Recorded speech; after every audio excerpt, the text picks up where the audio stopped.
Hello friends, welcome back to our channel Chauvinistic Travelers. This is our second vlog on Murshidabad.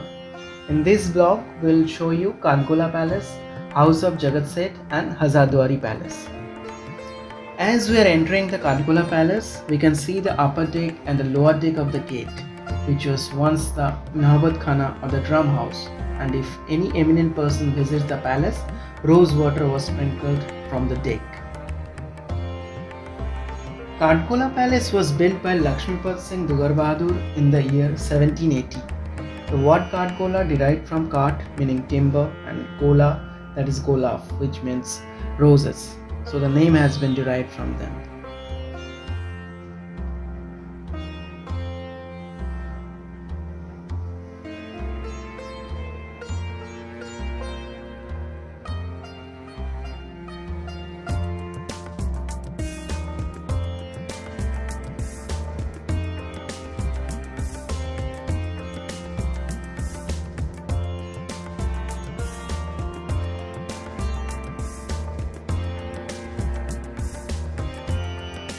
We can now see in between the trees the equestrian statues of Lakshmipad Singh Dugar as well as the other members of his family who were Jagpat Singh Dugar, Mahipad Singh Dugar and Dhanpad Singh Dugar.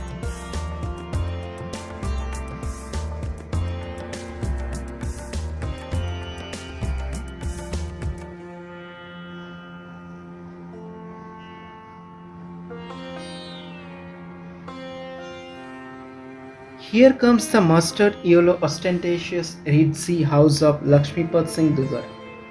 The palace has colonnaded arch entrance supported by Corinthian pillars. The eventide orpiment colored palace with white embossing protruded in the lush green meadow makes the environment more magnificent and royal.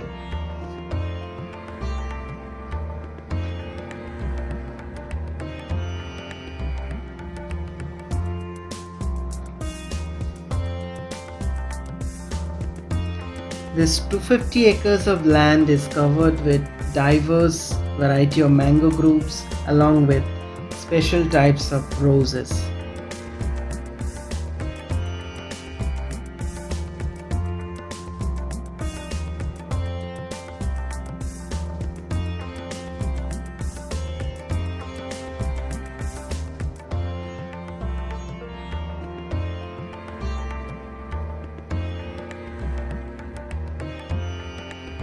We can now see in front of us a guest house called Harem in those days, which is now in ruins.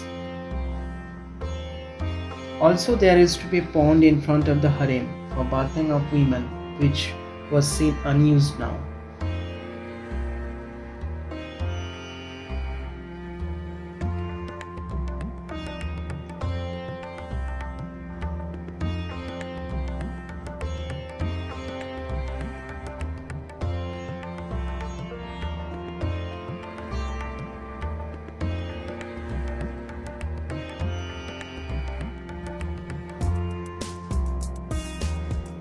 A Jain temple was built by 4th Jagat Seth Harik Chand, who was in good terms with the Dugars. It is known as the Adinath temple, dedicated to god Adishwar. This idol is of 900 years old.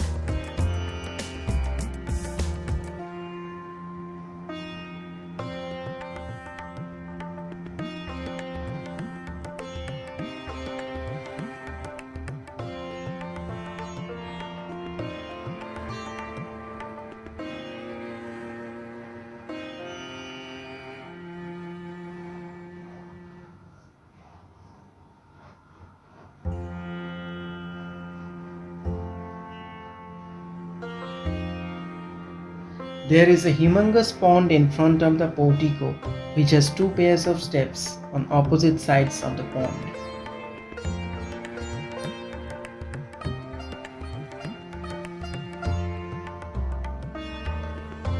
Plenty of fishes were kept as pets, which makes the pool more exquisite.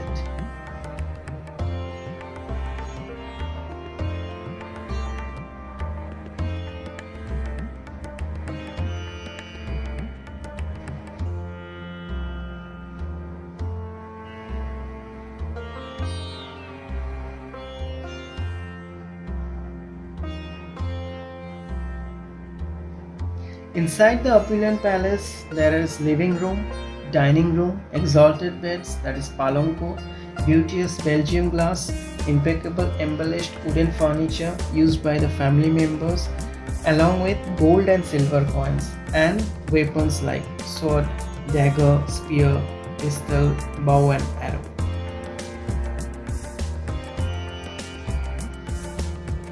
Here you could see the underground tunnel, which had a secret passage for trading used by the family to bamboozle the British. This snicket discreetly connects with the house of Jagat Seth, which fascinates the tourists even today. But now the passage has been closed due to the formation of silt by river Ganges. The ancestors of Jagat Seth were of Gheolat Rajputs. In 1495 AD, Girdhar Singh Gehlat of Marwar accepted Jainism. In the year 1652, Hiranand Sahu, one of his descendants, left Patna for trading opportunity. His business of saltpetre and venture in money lending considered him as one of the well-known tradesmen of those days. He had 7 sons and they were disintegrated in several businesses. One of his sons, Manik Chand, came to Dhaka and united with Murshid Quli Khan. With the help of Manik Chand, Murshid Quli Khan was able to pay 2 crores of tax instead of 1 crore 30 lakhs in the court of Aurangzeb. Farooq Shah, the 10th Mughal emperor, conferred the title Seth to Manik Chand. After Manik Chand, Fateh Chand took the charge. He was a nephew and adopted son of Manik Chand. They had the ownership of minting coins. Under Fateh Chand, the house achieved substantial panache and prowess. In 1723, the title of Jagat Seth was bestowed on the Fateh Chand by Badshah Muhammad Shah, who was the 13th Mughal emperor.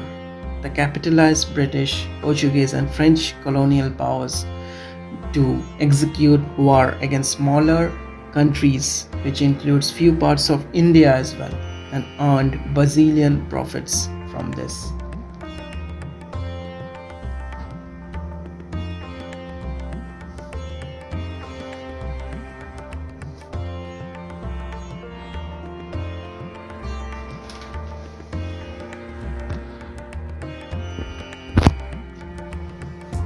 We are now entering the house of Jagat Seth. Mehtab Chand, the grandson of Fateh Chand, became the next Jagat Seth in the year 1744. He and his cousin Maharaj Sarup Chand were very influential during those times. They were assassinated in the year 1763 by Mir Qasim, who was the son-in-law of Mir Zafar. After their death, the political domination, authority and monopoly soon declined. Till 6th generation, their family took the advantage of the title, but after 1912, the title of Jagat Seth slowly diminished and so their heritors gradually faded away. The house of Jagat Seth has been converted to museum now. It has the remnants of mint, personal belongings of Jagat Seth family, which includes documents, coins from various historical periods, Muslin sari, other exquisite collection of Banarasi saris embroidered with gold and silver thread with many more precious and valuable masterpieces. There is also a secret tunnel and underground chamber, and this tunnel connects with the tunnel of Kathgola Palace, which we have seen earlier.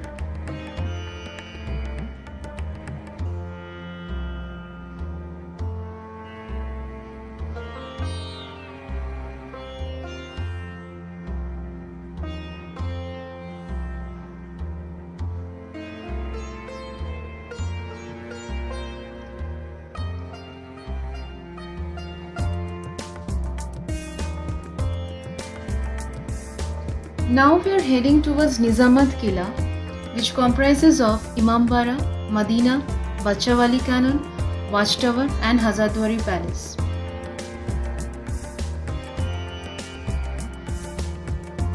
This heavenly milky white Imambara on our left was originally built by Nawab Sirajud-Dowla, but it was destroyed due to fire outbreak. Later it was renovated by Nawab Nazim Feradun Jah in the year 1848. He spent 7 lakhs of gold coins to build this Imambara. He was the sixth generation of Mirzapur. This used to be the caravanserai of those days. Guests during Muharram used to stay there. This Imambara belongs to Shia community of Muslims. Inside the Medina, footprints of Hassan Hussein are kept, but not the original one. It was opened once in a year for 10 days during the holy festival of Muharram. Right in front of us is the Siraj Medina. Alivardi Khan, the grandfather of Siraj, went to Makkah for Hajj in the year 1750. While returning from Makkah, he brought some soil and gave it to Siraj. He kept the soil in a glass box inside the Medina. It is built for those people who cannot afford to go to Makkah. There is a mosque adjacent to Hazarduari called the Zarud Mosque. This was built by Siraj in 1752. Till today, people can go for namaz and outsiders are not allowed to enter inside the mosque.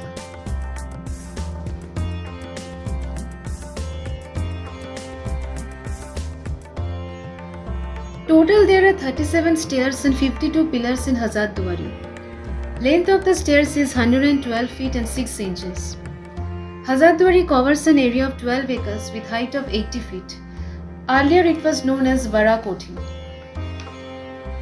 Architect of Hazarduari was Colonel Duncan MacLeod and it was inaugurated by Lord William Cavendish Bentinck during the reign of Nawab Humayun Jah in the year 1837. He was the fifth generation of Mirzapur. There are 900 original doors and 100 artificial doors, so the name comes as Hazarduari. The artificial doors were built just to mystify the predators so that the guards can get ample time to capture them.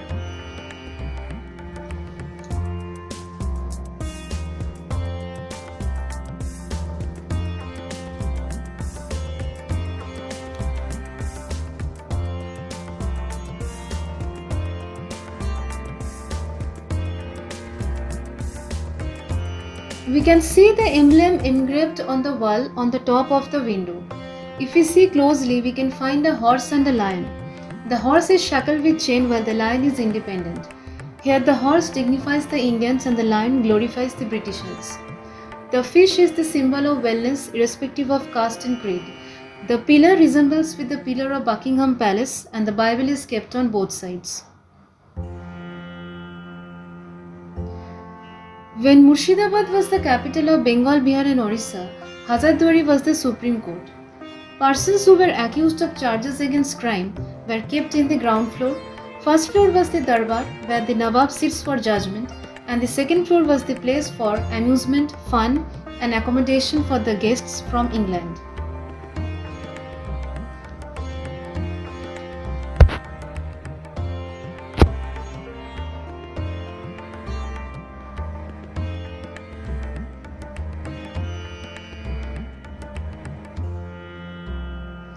Bachawali Top, built by the rulers of God during 12th to 14th century AD.